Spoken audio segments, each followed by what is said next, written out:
Hey guys, so on my last video today, I made mention to, uh, I guess, morning news, mainstream media type channels, and I wanted to just add on to that. Obviously, like I hate to throw around the word mainstream media because it's kind of got I would say, and negative connotations to it. It's almost like if you say the word mainstream media, in this day and age, if you anything outside of mainstream media, I believe in people's minds is like conspiracy type media that people are consuming on Telegram that are 100% opinion pieces based on people doing backyard science or uh, just whatever. And I get it. Like, I'm on Telegram. I see some of this media related to what's going on. There's a lot of just pure bullshit out there. I'm not only on, well, both sides of the argument that's going on. So I get it. Um, you know, what I wanted to say was, there are media outlets, obviously, that are, I would say, mainstream, that are good sources of information. Others, I think, are more questionable, but they change on a day-to-day basis. I'm not telling you to go and consume all your media from Fox News or CNN or either of those two complete polar opposites of the spectrum. I'm just saying that there is a general underlying theme in a lot of the media that people are consuming through the normal channels, whether it's newspaper, uh, just generally websites that come up under your news section of Google, or when you turn on the TV on a day-to-day basis. But one that I particularly like from my perspective, which I think is a good objective media source, is Zerohedge, the website Zerohedge. And hey, Vinci Lee. Yeah. I'm just doing a recording. Hi. And Hi. So I wanted to touch on that quickly. And so let me just share my screen. All right. You all right there, Jasper? Yeah. All right. So this is, oh, calm down. Just so you know, nothing crazy is going on. It's just Jasper. I don't know what he's doing. What are you doing? You're breathing like you're choking, but you're okay, right?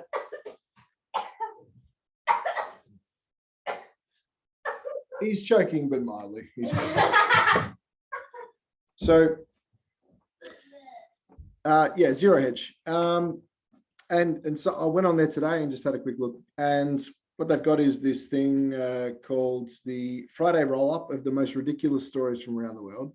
I don't know if they do this regularly, but they certainly did it yesterday.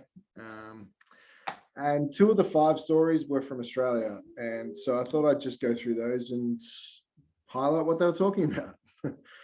So story number 1 was Australian woman describes 2 weeks in quarantine camp. And I did see this one previously. This is a woman, 26-year-old woman from Australia, Hayley Hodgson. This is in Northern Territory, where they've had like full-on extreme measures put into place recently, I think predominantly around the Katherine area.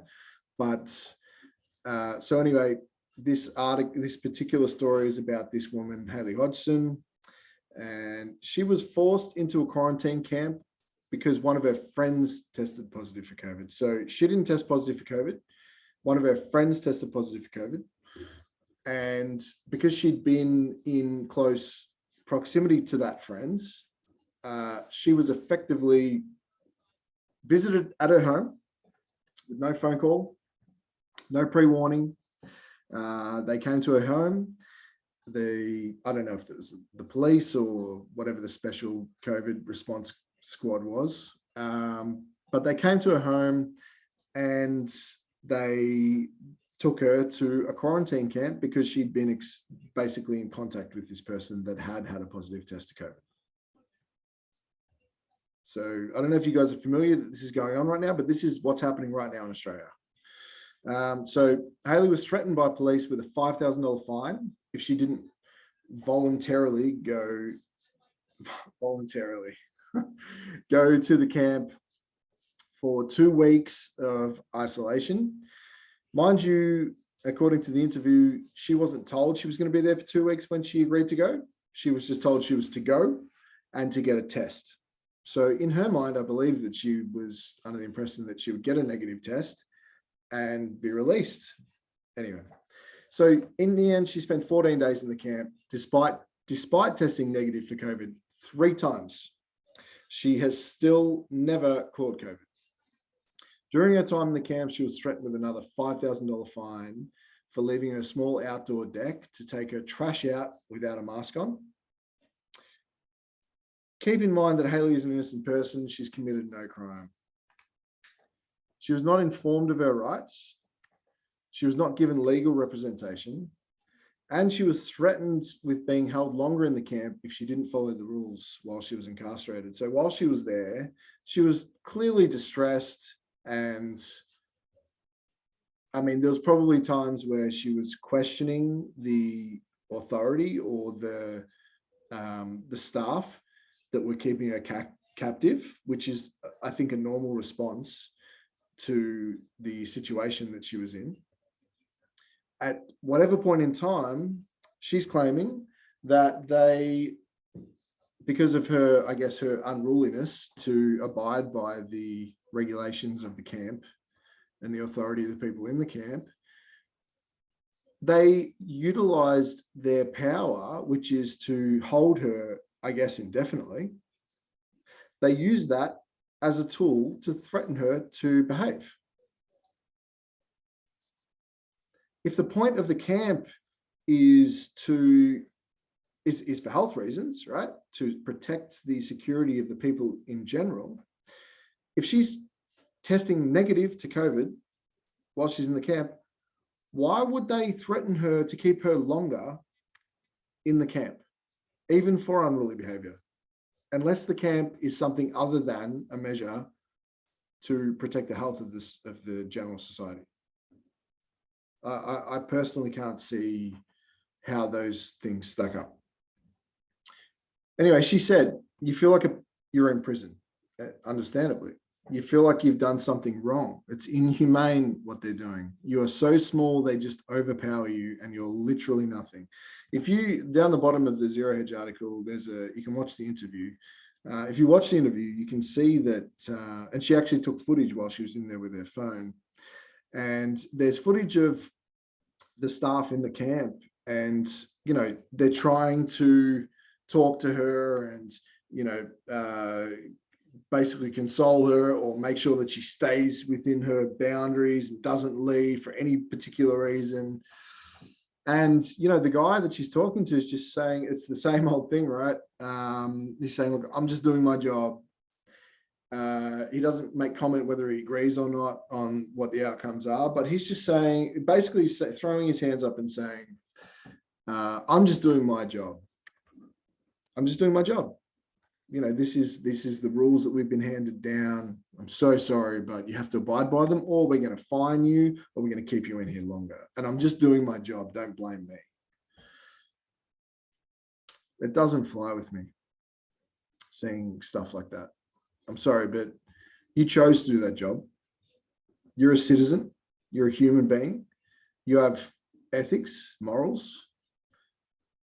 You took employment, and you know very well that what you're doing is wrong. And you should know that what this is leading to, or what we're already at, which is it feels like a totalitarian type scenario here.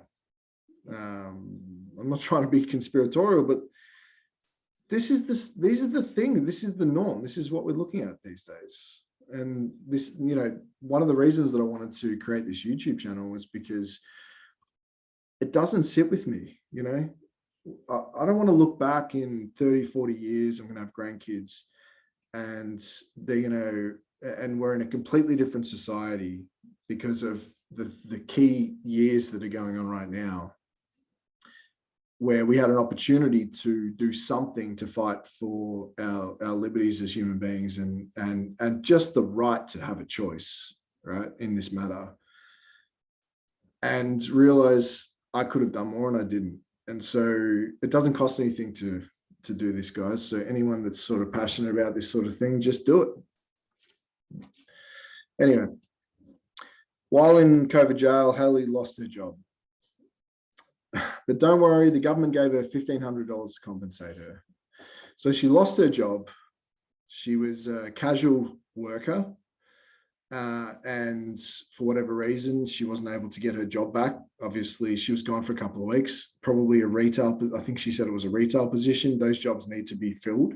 I completely understand what the issue is with from the employer needing to find another staff member. It's not going to be easy to find another staff member to replace somebody for 2 weeks. You need to rehire effectively. And so they had to do that. She got $1,500, but now she's unemployed. She wasn't COVID positive. She was exposed to someone that was unknowingly. And then, without being informed of her rights or given any legal representation, was visited at her home, taken that same evening to a camp without being told how long she was going to be left in that camp, and now has lost her job.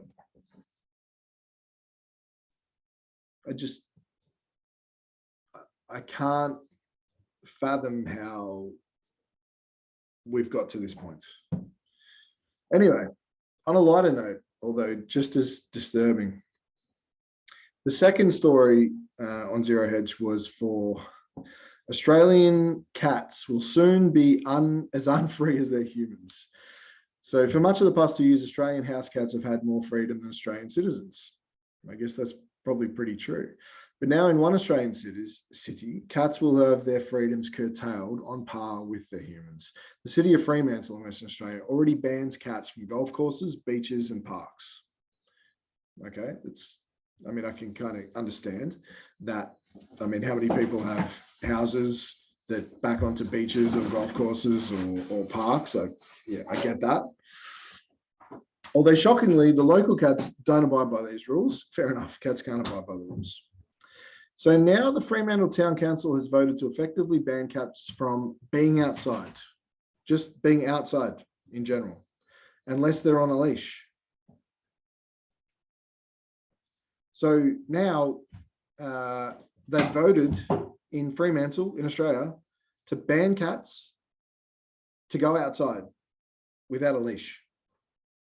How many people purchased a cat during COVID as a companionship type animal for their mental health that are now in Fremantle facing this scenario where that same cat can't go outside? The cat's meowing, it wants to go outside, it's an outside animal. I get it, there's a whole debate around whether cats should or shouldn't go outside. Okay, whatever. But putting that aside, these people did the right thing. A lot of them adopted stray cats or cats that were put up for adoption that would have otherwise been killed. And now they've changed the rules on them. So as it says, amazingly enough, this new ordinance doesn't seem to have anything to do with COVID.